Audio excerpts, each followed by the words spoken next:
DP 2023/1, a questão fala o seguinte: dois carros se deslocam no mesmo sentido ao longo de uma estrada, com a mesma velocidade. No instante t igual a 0, o carro 1, que se encontra na origem, está 20 metros atrás do carro 2. Estão imaginando? E passa a acelerar a uma taxa constante para ultrapassá-lo. Então eu vou ter uma pista, tá? Uma autovia aqui que seja, e dois carros. Vamos aqui uma visão de cima, de helicóptero. Os dois inicialmente com a mesma velocidade, só que um na posição 0 e outro na posição 20, tá? Metros. E nessa hora em que eles estão a essa distância, o carro 2 está 20 atrás do carro 2 e passa a acelerar uma taxa constante para ultrapassá-lo. Então o 1 é esse aqui que está atrás e o 2 aqui. Inicialmente os dois estão com a mesma velocidade, V0. Só que aí o carro 1 começa a acelerar. Tem uma aceleração aqui para que aumente a velocidade e ultrapasse o carro 2. Beleza?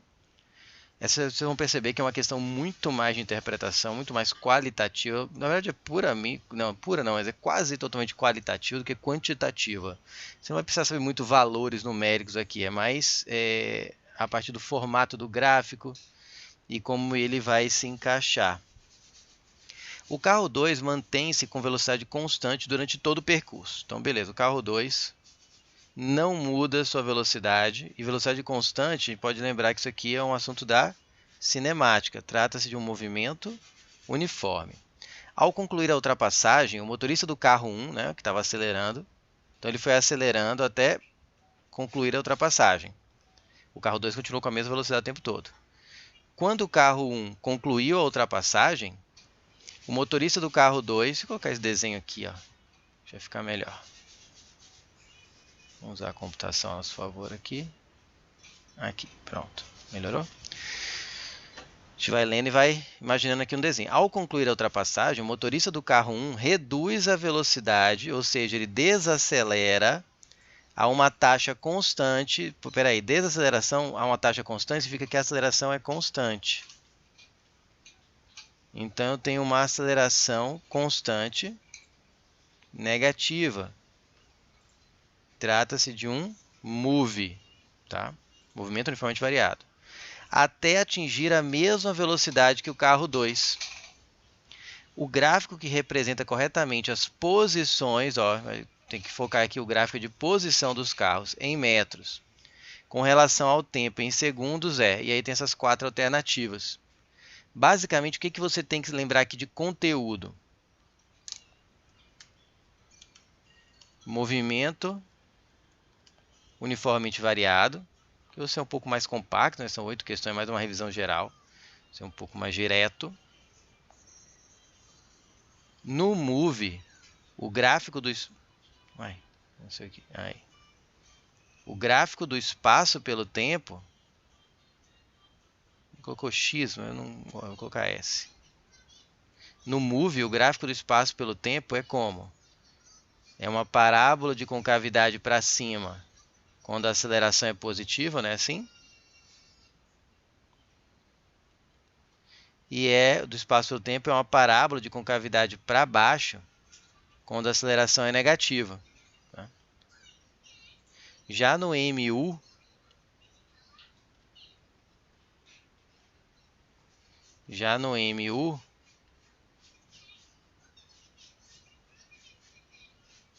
o gráfico do espaço pelo tempo é uma reta inclinada. Ou horizontal se ele estiver em repouso, mas se estiver em movimento, né, movimento uniforme, então, como é movimento uniforme, vai ser uma reta inclinada. Pode ser crescente quando ele está avançando ou decrescente. Vale lembrar aqui que a inclinação dessa reta, tá? A inclinação dessa reta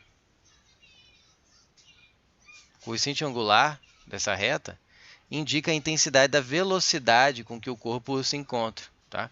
Quanto mais inclinada é a reta, mais o espaço varia em função do tempo, ou seja, mais rápido ele está. Por que isso é importante? Quando dois móveis estão com a mesma velocidade, significa que eles terão a mesma inclinação. Tá? O coeficiente angular aqui da reta está diretamente associado à velocidade. Combinado? Então, vamos analisar de novo agora. O carro 1 começou acelerando. O carro 2 é uma reta o tempo todo. Tá? Então, se tiver algum gráfico em que o carro 2 é uma reta sempre com a mesma velocidade. Por exemplo, a letra B, o carro 2 parou aqui um tempo e depois continuou. Tá vendo? Ele ficou em repouso. Está fora. A B já está descartada. Olhando só o carro 2, tinha que ser uma reta inclinada. Lembrando que o carro 2 começa do ponto 20 e o carro 1 do ponto 0. Inclinada, inclinada. Tá tudo ok. Ah, essa D está fora, por quê? Porque tá começando, o 2 está começando do 0 e o 2 começa do 20. A D está fora. Aqui, ó, por que eu vou tirar a letra A? Olha, mais fácil do que eu imaginava, não tinha percebido isso. A letra A eu também tiro porque o gráfico 1 não é uma linha reta, porque ele é, na maior parte do tempo, um move. Só no final, que ele desacelera até ficar com a velocidade do carro 2. Só no finalzinho, em que o carro 1 vai ser uma reta. E aqui o carro 1 é uma reta o tempo todo. Então você tira. Só pode ser a C, mas vamos entender por que é a C? Olha só, começa do 0, o 1 começa do 20, reta inclinada. O carro 2 começa acelerando, então tem que ter o formato de uma parábola de concavidade para cima. Quando ele ultrapassa, ou seja, chega na mesma posição que o carro 2, sabe que isso aqui é um gráfico de posição, então quando os gráficos se encontram, significa que para um mesmo instante eles ocupam a mesma posição, estão lado a lado. Quando ele completa a sua ultrapassagem, ele desacelera, ou seja, vira um espaço pelo tempo de aceleração negativa com cavidade para baixo. Por isso que você tem aqui um gráfico com cavidade para baixo. Quando ele chega na mesma velocidade que o 2, ou seja, ele já está um pouco à frente, como você pode ver, ele fica com a mesma velocidade do 2. Pode ver que nesse trajeto eles têm exatamente a mesma, o gráfico tem a mesma inclinação, ou seja, tem a mesma velocidade. Não tem que ficar um em cima do outro. Um em cima do outro significa que estão um ao lado do outro. Aqui não falou em nenhum momento que o 2 ficou ao lado do 1 a mesma velocidade. Ele ultrapassou, aí foi reduzindo, até ficou com a mesma velocidade. Só que enquanto ele reduziu, ele foi passando um pouco à frente. Então ele fica, você pode ver em qualquer instante aqui, o 1 está mais à frente do 2. Beleza? Por isso eu fico com o gabarito da letra C de casa.